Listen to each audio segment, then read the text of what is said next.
मग मित्रांनो, आलं ना तुमच्याही तोंडाला पाणी? तर खास नवरात्रीच्या उपवासासाठी आज आपण बनवणार आहे उपवासाचे गुलाबजाम।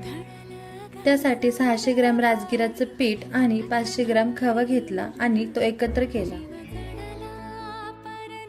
2 वाटी दूध घेऊन पीठ मळून घेतलं। तसेच गरजेनुसार थोडं पाणी घेऊन पीठ लुसलुशीत मळून घेतलं। आता आपल्या आवडीनुसार पिठाचे लहान मोठे गोल करून घ्यायचे। कढईतलं तेल गरम झालं की मंद आचेवर पिठाचे गोल तळून घ्यायचे। त्यानंतर पाक बनवण्यासाठी 3 ते 4 लिटर पाणी, पाव किलो साखर आणि इलायची टाका। पाक थंड झाल्यावर गुलाबजाम सोडायचे। 2 ते 3 तास भिजत ठेवायचे। तर अशा साध्या आणि सोप्या पद्धतीने आपले उपवासाचे गुलाबजाम तयार आहेत। या नवरात्रात तुम्ही पण हे गुलाबजाम ट्राय करा आणि कमेंट करून नक्की सांगा।